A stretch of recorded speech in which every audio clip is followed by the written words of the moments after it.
Hello guys, welcome to let's do study. Last topic में हमने president के बारे में डिस्कस किया था, बट कुछ अधूरी रह गई थी। आज हम इसे कंप्लीट करेंगे। इंडियन प्रेसिडेंट, भारत का राष्ट्रपति के टॉपिक को। इंडियन प्रेसिडेंट का जो हम आर्टिकल पढ़ेंगे, अनुच्छेद पढ़ेंगे, जो कि हमारे कॉन्स्टिट्यूशन में वर्णित है, वो है आर्टिकल 52 से 62। आर्टिकल 52 से 62 में राष्ट्रपति के बारे में उनकी भूमिका, योग्यताएं, निर्वाचन, प्रस्तावक, अनुमोदक, जो भी जमानत की राशि, शपथ, ये सारे टॉपिक हमें डिस्कस करना है और वो सारे इसी आर्टिकल्स के बीच लगभग आते हैं। तो हम बिना टाइम वेस्ट किए टॉपिक शुरू करते हैं। पहले भूमिका। राष्ट्रपति, प्रेसिडेंट की भूमिका क्या होती है? राष्ट्रपति के बारे में अगर हम पढ़ेंगे तो ये बात सबको पता होगी कि जो राष्ट्रपति होता है वो इंडिया का फर्स्ट सिटीजन होता है, भारत का प्रथम नागरिक। राष्ट्रपति जो है हमारा, वो भारत का प्रथम नागरिक। राष्ट्रपति भारत का प्रथम नागरिक होते हैं, फर्स्ट सिटीजन ऑफ इंडिया। अगर हम सेकंड करें तो कार्यपालिका शक्ति इनमें निहित होती है।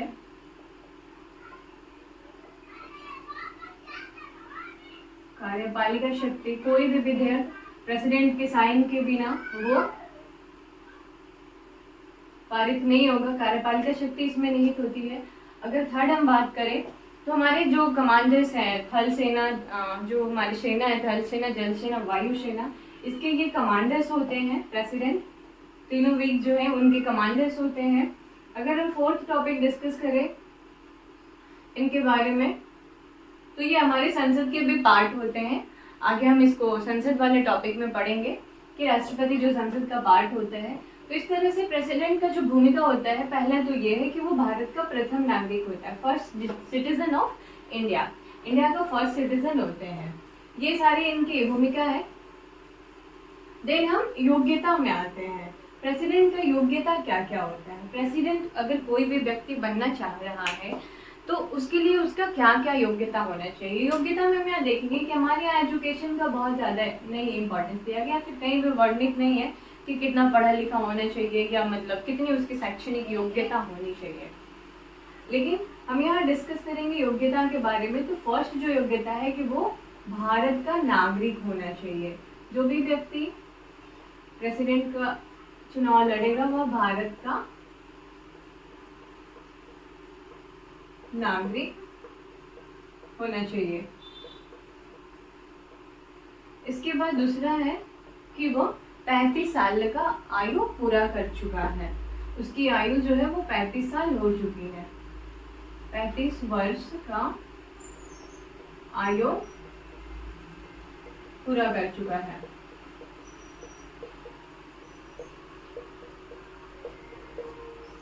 थर्ड हम योग्यता देखेंगे तो जो हमारा थर्ड योग्यता है वो ये है कि ये लोकसभा का सदस्य चुने जाने की योग्यता रखता हो।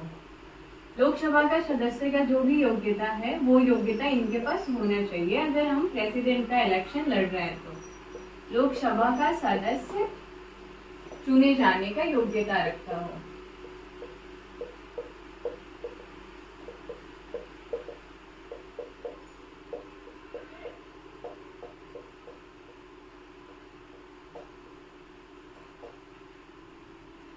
एंड फोर्थ है कि वह किसी लाभ के पद पर ना हो। वह किसी लाभ के पद पर ना हो। यहाँ लाभ का जो पद है इसके बारे में ये वर्णित किया गया है कि जो लाभ का पद है इस पद पर राष्ट्रपति, उपराष्ट्रपति, राज्यपाल या केंद्रीय मंत्री या राज्य मंत्री ये इसमें नहीं आते हैं। प्रेसिडेंट, वाइस प्रेसिडेंट, गवर्नर या जो मिनिस्टर है, कैबिनेट मिनिस्टर या स्टेट मिनिस्टर, वो मिनिस्टर ये लाभ के पद पर नहीं आएंगे। बाकी ये लोकसभा का सदस्य चुने जाने की योग्यता रखता हो, 35 साल आयु पूरा कर चुका हो, 35 वर्ष का हो गया हो, एंड फर्स्ट है कि वो भारत का नागरिक हो। अगर हम वाइस प्रेसिडेंट भी पढ़ेंगे, उपराष्ट्रपति पढ़ेंगे तो ये सब आपको कॉमन ही मिलेगा। एक यहाँ पे ये चेंजिंग देखने के लिए मिलेगा कि लोकसभा के बदले ये राज्यसभा मिलेगा, क्योंकि जो हमारे वाइस प्रेसिडेंट होते हैं, उपराष्ट्रपति होते हैं, वो राज्यसभा के सभापति होते हैं। तो या भारत का नागरिक होंगे, उनमें भी सेम होगा, 35 वर्ष का आयु पूरा कर चुका है, बिल्कुल सेम चीज होगी। राज्यसभा का सदस्य चुने जाने का योग्यता रखता हो, और फोर्थ वो किसी लाभ के पद पर ना हो। यहाँ पे लाभ के पद में ध्यान रखना है कि हमारे जो president, vice president, governor, minister ये होते हैं, ये इस पोस्ट पे नहीं आते, वो लाभ वाले श्रेणी में नहीं आते हैं। इसके बाद हम आते हैं निर्वाचन में। उपराष्ट्रपति या राष्ट्रपति का निर्वाचन कैसे होता है? निर्वाचन का जो अनुच्छेद है वो अनुच्छेद 54 से 55 में निर्वाचन का वर्णन किया गया है। हमारे राष्ट्रपति का निर्वाचन जो है वो एक निर्वाचक मंडल के द्वारा होता है। कैसे होता है? निर्वाचक मंडल के द्वारा। निर्वाचक मंडल। अब ये निर्वाचक मंडल क्या होता है प्रेसिडेंट के इलेक्शन में? हाँ, और दूसरी बात भी याद रखने का, ये भी अप्रत्यक्ष तरीके से होता है, प्रत्यक्ष नहीं होता है। राष्ट्रपति का भी जो चुनाव है यहाँ पे, बाकी जो हमारे यहाँ चुनाव होते हैं बिल्कुल वैसे ही अप्रत्यक्ष तरीके से होता है, प्रत्यक्ष तरीके से नहीं होता है। अब ये निर्वाचक मंडल में इनके कौन कौन होते हैं? तो पहला, संसद के, यहाँ पे जो होते हैं संसद के दोनों सदनों के सदस्य।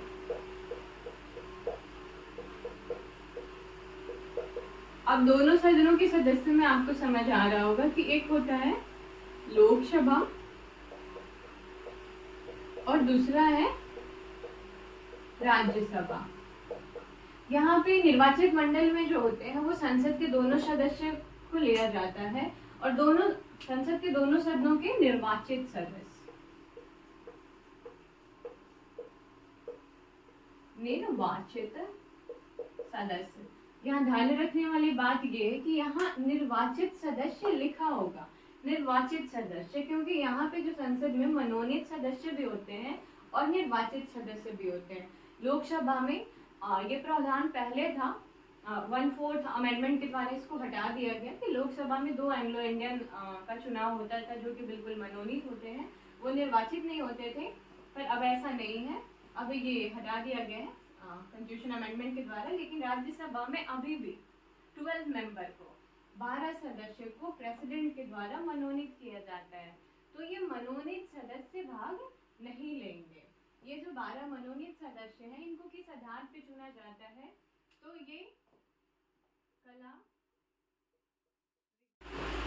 ये जो राज्यसभा के 12 मनोनीत सदस्य होते हैं इनको किस आधार पे चुना जाता है? तो इनको कला, विज्ञान, साहित्य और समाज सेवा, ये जो 12 मेंबर होते हैं इनको कला, विज्ञान, साहित्य और समाज सेवा के आधार पे चयन किया जाता है। यानी संसद के जो दोनों सदनों के निर्वाचित सदस्य होते हैं केवल वही भाग लेंगे, मनोनीत सदस्य इसमें पार्टिसिपेट नहीं करेंगे। राज्यसभा में 12 मनोनीत सदस्य होते हैं जिनको प्रेसिडेंट के द्वारा चयन किया जाता है, और ये कला, विज्ञान, साहित्य और समाज सेवा आदि क्षेत्रों से आते हैं। तो ये था हमारा निर्वाचक मंडल का एक पार्ट। एंड इसमें एक दूसरा पार्ट भी होता है जिसमें राज्य विधानसभा, राज्य विधानसभा, यानी एक तो हो गया कि ये संसद के दोनों सदनों के निर्वाचित सदस्य पार्टिसिपेट करते हैं, लेकिन दूसरा राज्य विधानसभा के सदस्य भी पार्टिसिपेट करते हैं। संसद के निर्वाचित सदनों के सदस्यों के अलावा राज्य विधानसभा के सदस्य पार्टिसिपेट करते हैं, और ये राज्य विधानसभा के जो सदस्य हैं, ध्यान रखना है कि विधान परिषद नहीं होगा, राज्य विधानसभा, राज्य विधानसभा के सदस्य पार्टिसिपेट करते हैं, विधान परिषद नहीं। इसके अलावा हमारे यहाँ 2 यूनियन टेरिटरी है जो कि प्रेसिडेंट के इलेक्शन में पार्टिसिपेट करता है। इसमें पहला यूनियन टेरिटरी है दिल्ली और दूसरा पुदुचेरी। ये 2 यूनियन टेरिटरी है जो कि प्रेसिडेंट के इलेक्शन में पार्टिसिपेट करता है, और इनको भी पहले राइट नहीं था। 70वां संविधान संशोधन,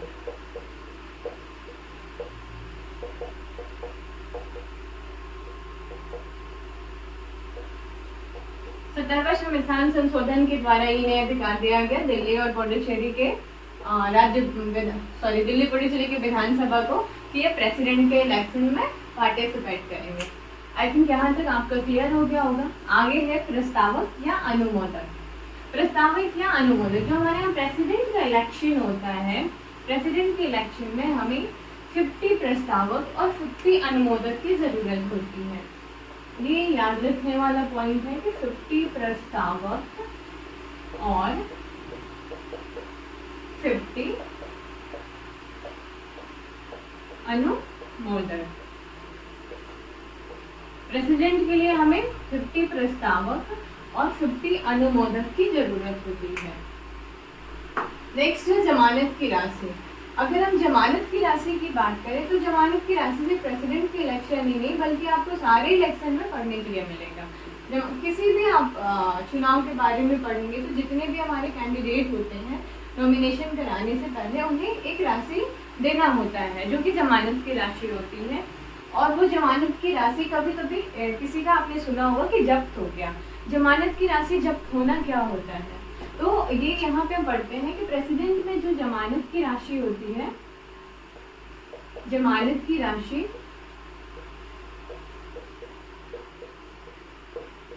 वो 15,000 रुपया होती है, जो कि जमा होता है। ये जमा कहाँ होता है? आरबीआई में। 15,000 रुपये जमानत की राशि होती है। प्रेसिडेंट के इलेक्शन में पार्टिसिपेट करने से पहले ये रुपए हमें जमा करना होता है। ये राशि पहले कम थी लेकिन 15,000 इसको इसलिए कर दिया गया। कभी कभी क्या होता था, देखा जाता था ऐसा कि कोई भी पर्सन बस ऐसे नेम फेम के लिए, वो बहुत सीरियस भी नहीं है प्रेसिडेंट के इलेक्शन के लिए, तो पार्टिसिपेट कर लेता था। लेकिन इस राशि को बढ़ा दिया गया था इसीलिए ताकि जो मतलब सीरियस कैंडिडेट है वही इसमें पार्टिसिपेट कर सके। अब जमानत की राशि जब्त की हम बात कर रहे थे, तो जब्त ये सिचुएशन में होता है कि कुल वैध मत का अगर 1/6 मत, किसी भी कैंडिडेट को कुल वैध मत का 1/6 मत उसे नहीं मिल रहा हो तो उसकी जमानत की राशि जब्त हो जाएगी। 1/6 वोट याद रखिएगा, कुल वैध मत का 1/6 मत अगर नहीं मिल रहा है तो उसकी जमानत की राशि जब्त हो जाएगी। अब हम पढ़ेंगे शपथ के बारे में। चुनाव भी हो गए, प्रस्तावक, अनुमोदक, जमानत की राशि सब हमने पढ़ लिया। अब हम पढ़ेंगे शपथ। प्रेसिडेंट को शपथ कौन दिलाता है, यानी राष्ट्रपति को शपथ कौन दिलाता है? तो राष्ट्रपति को जो शपथ दिलाते हैं वो होते हैं chief justice of supreme court के मुख्य न्यायाधीश, यानी सर्वोच्च न्यायालय के मुख्य न्यायाधीश। शपथ कौन दिलाता है? सर्वोच्च न्यायालय के मुख्य न्यायाधीश जो है वो प्रेसिडेंट को शपथ दिलाते हैं। ये याद रखना है, वन लाइनर क्वेश्चंस आते हैं इससे कि प्रेसिडेंट को शपथ कौन दिलाता है, तो वो सर्वोच्च न्यायालय के मुख्य न्यायाधीश यानी chief justice of supreme court है।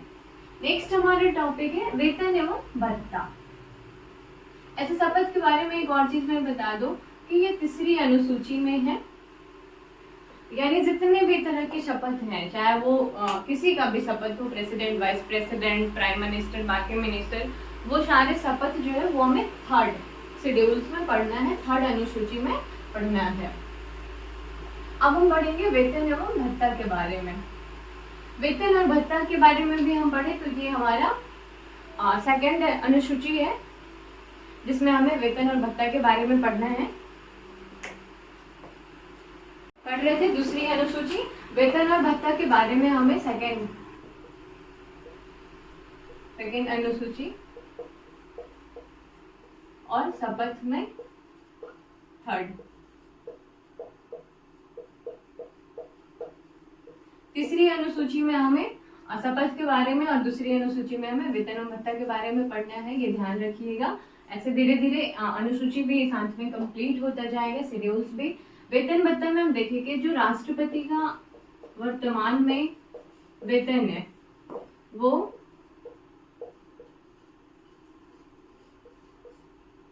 5 लाख रुपीज है। राष्ट्रपति का जो वर्तमान में वेतन है वो 5 लाख रुपीज है। बाकी अगर हम पेंशन की बात करें, पेंशन तो इन्हें 3 लाख रुपए वार्षिक। इनका वर्तमान में जो वेतन है वो राष्ट्रपति को 5 लाख रुपए दिया जाता है। बाकी पेंशन जो है वो 3 लाख रुपए वार्षिक इनको दिया जाता है।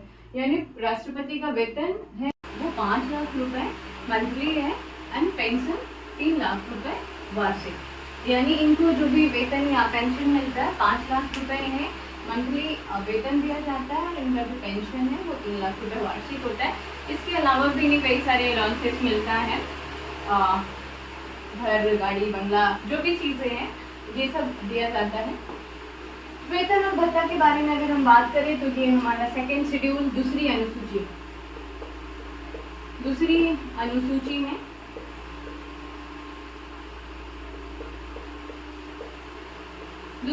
में चाहे वो किसी का भी, अगर हम पेमेंट के बारे में पढ़ते हैं, वेतन या भत्ता के बारे में पढ़ते हैं तो दूसरी अनुसूची में वर्णित है। और शपथ के बारे में अगर हम बात करें,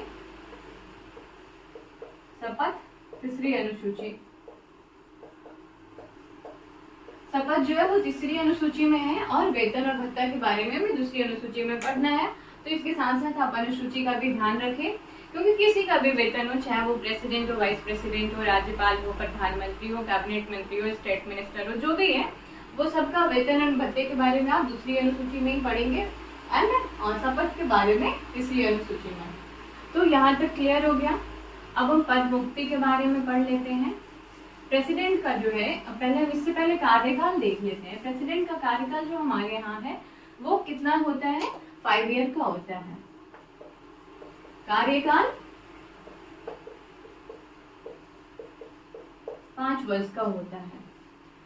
लेकिन हमारे यहाँ एक चीज फिक्स नहीं है कि कोई भी पर्सन जो है वो प्रेसिडेंट कितने बार तक बन सकता है, ऐसा कुछ लिखित रूप में नहीं है। अभी तक ऐसा सिर्फ एक ही बार हुआ है डॉक्टर राजेंद्र प्रसाद के टाइम में कि वो 2 टाइम्स बने हैं। लेकिन जितने भी अभी तक बने हैं लगभग सिंगल टाइम ही रहे हैं यहाँ पे हमारे यहाँ।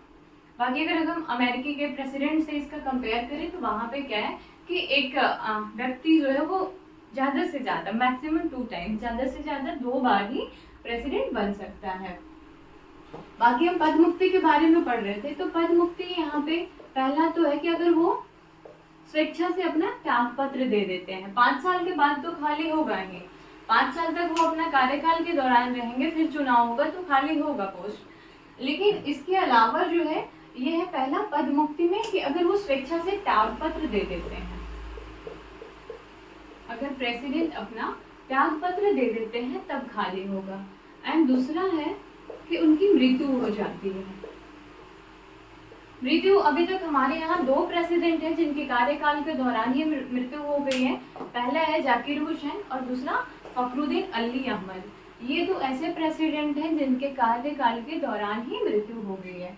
तो पहला त्याग पत्र के द्वारा भी प्रेसिडेंट का पोस्ट जो है वो रिक्त हो सकता है, दूसरा मृत्यु है और तीसरा एक है महाभियोग। महाभियोग के बारे में हम पढ़ेंगे हमारे यहाँ अनुच्छेद 61 में। महाभियोग के बारे में हमें अनुच्छेद 61 में पढ़ना है, जिसमें है कि महाभियोग लगाने से पूर्व इन्हें 14 दिन, यानी जो भी प्रेसिडेंट है उनको 14 दिन पूर्व लिखित सूचना दिया जाता है। और इसमें भी है कि वो प्रस्ताव को लाने के लिए 1/4 सदस्य की मत चाहिए। अगर 1/4 सदस्य उसको लाते हैं, सपोर्ट करते हैं, तभी वो आएगा। और पारित करने के लिए 2/3 मेजोरिटी चाहिए, यानी लाने के लिए 1/4 चाहिए और पारित करने के लिए 2/3, और वो भी संसद के दोनों सदनों से। और 14 दिन पूर्व इनको लिखित सूचना, यानी प्रेसिडेंट को लिखित सूचना दिया जाता है महाभियोग के बारे में। ये हमें आर्टिकल 61 में पढ़नी है। तो ये था इनका पद मुक्ति का कार्यकाल 5 वर्ष होता है और ये लिमिट नहीं है हमारे यहाँ कि कोई भी व्यक्ति जो है वो कितने टाइम तक प्रेसिडेंट बनेगा। इसके बाद एक आता है विवाद।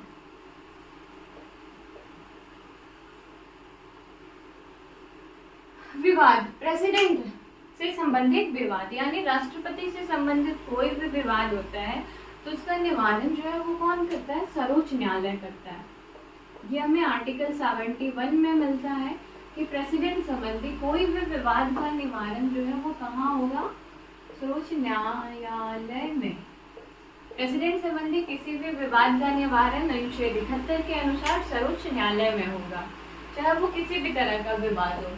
इसमें एक विवाद ये आता है कि अगर कोई भी व्यक्ति है, उनका चुनाव हो गया है, लेकिन चुनाव के बाद उनका वो जो है निर्वाचन रद्द हो जाता है, जो वो निर्वाचन प्रक्रिया है उसे अमान्य घोषित कर दिया जाता है, रद्द हो जाता है। तो ऐसे स्थिति में क्या वो जितने टाइम तक, जितने समय तक वो रहे हैं कार्यकाल में, उन्होंने जो जो भी कार्य किया है, क्या वो भी रद्द हो जाएंगे। जैसे हम आपको एक एग्जांपल देते हैं कि अगर हमारे यहाँ मार्च 2022 में राष्ट्रपति का चुनाव होता है, राष्ट्रपति बन जाते हैं, लेकिन दिसंबर 2022 में उनका निर्वाचन रद्द कर दिया जाता है, निर्वाचन रद्द कर दिया जाता है। तो ये जो टेन्योर हुआ मार्च 2022 से दिसंबर 2022 तक, लगभग 9 मंथ का, तो इस टाइमिंग पीरियड के दौरान उन्होंने जो भी कार्य किया है, इस कार्यकाल के दौरान उन्होंने जो भी कार्य किया है, क्या ये कार्य भी रद्द हो जाएंगे या ये कार्य बने रहेंगे। तो हाँ, ये कार्य बने रहेंगे। ये कार्य जो है उन्होंने जो भी कार्य किए, जो भी योजना लाया, जो भी पॉलिसीज लाया, वो बंद नहीं होंगे। ये सारे जैसे हैं वैसे ही चलेंगे, यानी जो भी उन्होंने कार्य किया वो कार्य कोई भी रद्द नहीं होंगे। तो यहाँ पे हमने पढ़ा प्रेसिडेंट के बारे में। अब लास्ट टॉपिक हमारा बच गया है उनके अधिकार के बारे में और शक्तियाँ के बारे में, जो कि हम आगे के क्लास में डिस्कस करेंगे। राष्ट्रपति का अधिकार एवं शक्तियाँ। एक बार हम फिर से इस चीज़ों को रिकाप कर लेते हैं। पहला जो हमने भूमिका के बारे में पढ़ा, प्रेसिडेंट का भूमिका जो है, राष्ट्रपति की भूमिका जो है, वो भूमिका क्या होती है, वो सबसे पहले तो वो भारत के प्रथम नागरिक होते हैं, यानी कोई भी अगर प्रेसिडेंट है तो वो फर्स्ट सिटीजन ऑफ इंडिया होगा, इंडिया का प्रथम नागरिक होगा। जो भी कार्यपालिका की शक्ति के प्रमुख होते हैं वो एक तरह से, एंड हमारे यहाँ जो भी सेना है, चाहे वो थल सेना हो, जल सेना हो, वायु सेना हो, तीनों ही सेना के वो कमांडर होते हैं। योग्यता में हमने देखा कि प्रेसिडेंट होने के लिए क्या क्या योग्यता चाहिए। तो पहला योग्यता क्या था हमारा कि वो जो भी हो, मतलब प्रेसिडेंट के चुनाव में पार्टिसिपेट कर रहा है तो वो भारत का नागरिक होना चाहिए। दूसरा क्या था कि उसने 35 वर्ष की आयु पूरी कर लिया हो। तीसरा क्या था कि वो लोकसभा के सदस्य चुने जाने का योग्यता रखता हो। और थर्ड क्या था सॉरी कि वो किसी भी लाभ के पद पर नहीं हो। अब यहाँ लाभ के पद पर हमने देखा कि अगर कोई भी व्यक्ति प्रेसिडेंट है, वाइस प्रेसिडेंट है, प्राइम मिनिस्टर है, कैबिनेट मिनिस्टर है या स्टेट मिनिस्टर है, तो ये सारे पोस्ट जो है वो लाभ के पद पर नहीं आते हैं। निर्वाचन, जो कि हमें आर्टिकल 54 से 55 में पढ़ने हैं। निर्वाचन में हमने देखा कि प्रेसिडेंट के चुनाव के लिए एक निर्वाचक मंडल का गठन होता है और उस निर्वाचक मंडल में संसद के दोनों सदनों के निर्वाचित सदस्य, संसद के दोनों सदनों के निर्वाचित सदस्य और राज्य विधानसभा के सदस्य पार्टिसिपेट करते हैं। इसके अलावा हमारे यहाँ 2 यूनियन टेरिटरीज भी हैं, दिल्ली और पुडुचेरी। दिल्ली और पुडुचेरी के सदस्य भी इसमें पार्टिसिपेट करते हैं। इसके अलावा कोई भी यूनियन टेरिटरी नहीं है जो कि राष्ट्रपति के चुनाव में भाग लेता है, सिर्फ 2 हैं जो कि भाग लेते हैं, दिल्ली और पुडुचेरी। इसके बाद हमने प्रस्तावक और अनुमोदक देखा। तो हमें प्रेसिडेंट के चुनाव के लिए 50 प्रस्तावक और 50 अनुमोदक, यानी 50 प्रस्तावक और 50 अनुमोदक की जरूरत होती है। जमानत राशि में हमने देखा कि 15,000 रुपये देने होते हैं और जो कि कहाँ, आरबीआई में जमा होता है, आरबीआई में जमा होता है। और ये अगर हमें कुल वैध मत का 1/6 मत नहीं मिलता है, कोई भी व्यक्ति अगर प्रेसिडेंट के चुनाव के लिए वो खड़ा हो रहा है, रिप्रेजेंटेटिव बन रहा है, तो अगर उसको कुल वैध मत का 1/6 मत नहीं मिला, कुल वोटों का 1/6 में वोट नहीं मिला, तो उसका जो जमानत की राशि है वो जब्त हो जाएगी। इसके बाद हमने शपथ के बारे में पढ़ा। शपथ के बारे में हमें तीसरी अनुसूची में पढ़नी है, चाहे वो किसी भी पोस्ट के लिए शपथ हो, लेकिन प्रेसिडेंट को शपथ कौन दिलाता है, वो chief justice of supreme court, supreme court के मुख्य न्यायाधीश। इसके बाद वेतन और भत्ते हमने देखा। वेतन और भत्ते में प्रेसिडेंट के लिए 5 लाख रुपए है वेतन, और पेंशन जो है इनका वार्षिक 3 लाख रुपए है। वेतन 5 लाख रुपए मंथली है, मासिक है, ध्यान रखिएगा। 3 लाख रुपए वार्षिक पेंशन है, पेंशन 3 लाख रुपए वार्षिक है और वेतन मंथली है।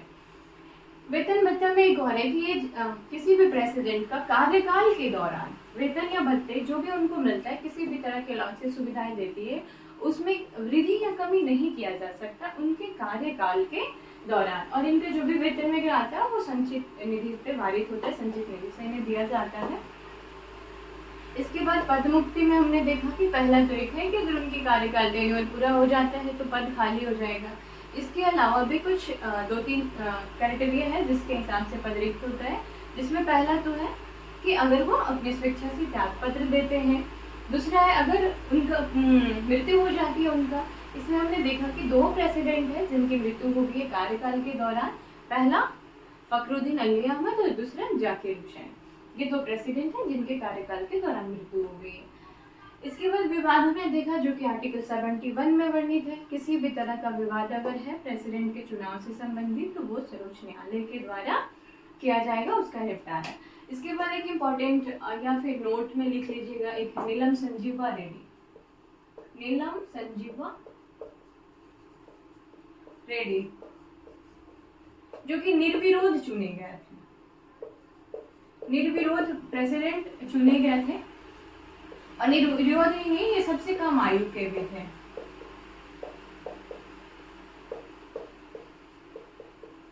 नीलम संजीवा रेड्डी जो है ये निर्विरोध प्रेसिडेंट चुने गए थे, अब सबसे कम आयु के ये प्रेसिडेंट थे। आज के टॉपिक में हम इतना ही डिस्कस करेंगे, बाकी हमारे इनके अधिकार और शक्ति बच गए हैं जो कि हम नेक्स्ट क्लास में डिस्कस करेंगे। Thank you.